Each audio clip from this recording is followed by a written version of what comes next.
శ్రీగురుభ్యో నమః. శృతిస్మృతిపురాణానాం ఆలయం కరుణాలయం నమామి భగవత్పాదం శంకరం లోకశంకరం.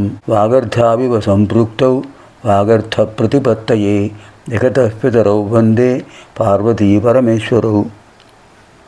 ఇప్పుడు మనం శివానందలహరి 48వ లహరిలో ప్రవేశిస్తున్నాం. ముందుగా అద్భుతమైనటువంటి అంబాష్టకంలో మరొక రత్నం. కూలాతిగామి భయతూలావలిజ్వలన కీలా నిజస్తుతి విధా కోలాహల క్షపిత కాలామరి కుశల కీలాల పోషణ నభా స్థూలాకుచే జలద నీలాకచే కలిత లీలా కదంబ విపినే శూలాయుధ ప్రణతిశీలా విభాతు హృది శైలాధిరాజతనయా. ఆ పదాలు ఎలా వస్తున్నాయండి మహానుభావులు. గురు పరంపరలో వ్యాసుల వారి తర్వాత ఆయనే. కూలాతిగామి భయతూలావలిజ్వలన కీలా నిజస్తుతి విధ. అమ్మవారి యొక్క స్తోత్రాలను జపించడం వల్ల, అమ్మవారిని స్తోత్రం చేయడం వల్ల దూది పింజల్లాగా పాపాలన్నీ తొలగిపోతున్నాయి, ఎగిరిపోతున్నాయి. కోలాహల క్షపిత కాలామరి కుశల కీలాల పోషణ నపాహ. ఆకాశంలో ఎడు చూసినా కూడా నల్లటి మబ్బులు ఎలా సంచరిస్తుంటాయో అలా వెళ్ళిపోతున్నాయి అద్భుతమైన మాలిన్యాలు. స్థూలాకుచే జలద నీలాకచే కలిత లీలా కదంబ విపినే. కదంబ వృక్షాలు ఉన్నాయి, కదంబ వనం, కదంబ వృక్షాల సముదాయంలో అక్కడ నల్లటి మేఘాలు వర్షిస్తున్నాయి. శూలాయుధ ప్రణతిశీలా విభాతు హృది శైలాధిరాజతనయ. అలాంటి కదంబ వనవాసిని అయిన లలితా పరాభట్టారిక నా హృదయంలో విరసిల్లుతూ ఉండాలి. కూలాతిగామి భయతూలా వలిజ్వలన కీలా నిజస్తుతి విధా కోలాకల క్షపిత కాలామరి కుశల కీలాల పోషణ నభా స్థూలాకుచే జలద నీలాకచే కలిత లీలా కదంబ విపినే శూలాయుధ ప్రణతిశీలా విభాతు హృది శైలాధిరాజతనయ. ఇప్పుడు మనం 48వ లహరిలో ప్రవేశిస్తున్నాం. నిత్యానందరసాలయం సురముని స్వాంతాంబుజాతాశ్రయం స్వచ్ఛం సద్విజసేవితం కలుషహృత్సద్వాసనావిష్కృతం శంభుధ్యాన సరోవరం వ్రజమనోహంసావతం సస్థిరం కిం క్షుద్రాశ్రయపల్వల భ్రమణ సంజాత శ్రమం ప్రాప్స్యసి.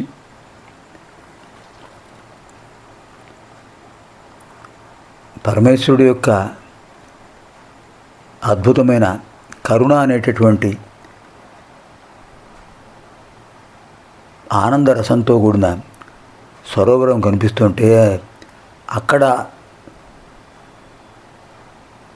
ఆ సరస్సును ఆశ్రయించకుండా చిన్న చిన్న నీటి గుంటలను ఎందుకు ఆశ్రయిస్తావు మనసా, ఓ మనోరాజహంస.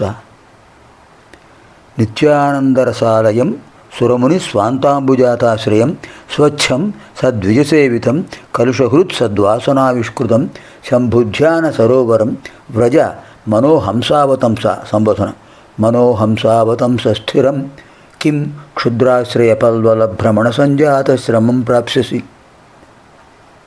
పరమహంసావతంస, మనోహంసావతంస, మనస్సునే ఓ శ్రేష్టమైన హంస. నిత్యానంద రసాలయం, శాశ్వతమైన ఆనందమనే రసానికి నిలయం. సుధాస్వాంతాంబుజాతాశ్రయం, దేవతల యొక్క మునుల యొక్క పద్మముల వంటి హృదయాలకు నిలయం. స్వచ్ఛం, నిర్మలమైనది. సద్విజసేవితం, ద్విజసేవితం, అద్భుతములైన ఉత్తమములైనటువంటి జలపక్షులు అనే ఉత్తమ బ్రాహ్మణులచే సేవించబడుతోంది.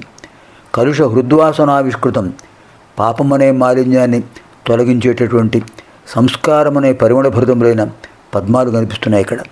శంభుధ్యాన సరోవరం, ఏమిటది? పరమేశ్వరుడు యొక్క ధ్యానమనే సరస్సు. అలాంటి సరస్సు దగ్గరికి వెళ్ళు. స్థిరం వ్రజ, స్థిరంగా అక్కడే ఉండు. ఎక్కడికి వెళతావు మరో చోటికి?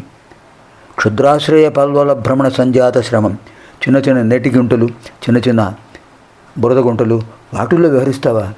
నీ తత్వం ఏమిటి? నీ గొప్పతనం ఏమిటి? సరోవర విహారం నీ లక్షణం. ఆ గుంటల్లో ఎందుకు ఆశ్రయిస్తావు? క్షుద్రదేవతను ఎందుకు ఆశ్రయిస్తావు? పరమేశ్వరుడు ఉన్నాడు కదా. కిం ప్రాప్స్యసి? ఇది శ్లేషానుప్రాణితమైన రూపకాలంకారం. ఒకే పదంలో రెండేసి అర్థాలు వస్తాయి. శ్లేషాలంకారం, రూపకాలంకారం. ఓ మనస్సు అనే హంస, మనస్సు అనేది హంస, రూపకాలంకారం. శాశ్వతమైన బ్రహ్మానంద రసమనేటువంటి నీటికి నిలయం. దేవతలు మునులు వారి యొక్క హృదయములనే పద్మములకు ఆధారం. అతి నిర్మలం. పాపమనే మాలిన్యాన్ని పోగొట్టే ఉత్తమ సంస్కారమైన పరిమళ భరితములైన పుష్పాలు, పద్మాలు. శివుడి యొక్క, పరమేశ్వరుడు యొక్క ధ్యానం అనే సరస్సు వాటితో అద్భుతంగా ఉంది. అలాంటి సరస్సును ఆశ్రయించు. అంతేగాని నీచులను ఆశ్రయించడం అనేటటువంటి చిన్న చిన్న గుంటల్లోనూ, నీటి గుంటల్లోనూ, చిన్న చిన్న కాలువల్లోనూ ఆశ్రయిస్తే నీకేం మిగులుతుంది? శ్రమ వ్యర్థం, సమయం వ్యర్థం. అంతేత క్షుద్రులైన మానవులను, అధికారులను సేవించి ఎందుకు సమయం వ్యర్థం చేసుకుంటావు? పరమశివుణ్ణి ప్రార్థించు, ఆయన్ను ధ్యానించు. నిత్యానందరసాలయం సురముని స్వాంతాంబుజాతాశ్రయం స్వచ్ఛం సద్విజసేవితం కలుషహృత్సద్వాసనావిష్కృతం శంభుధ్యాన సరోవరం వ్రజ మనోహంసావతంస స్థిరం కిం క్షుద్రాశ్రయపల్వల భ్రమణ సంజాత శ్రమం ప్రాప్స్యసి. పునర్మిలామः 51 శ్లోకస్య అధ్యయన కార్యక్రమే. సర్వేభ్యः పార్వతీపరమేశ్వరయోः దివ్యానుగ్రహప్రాప్తిరస్తు. స్వస్తి.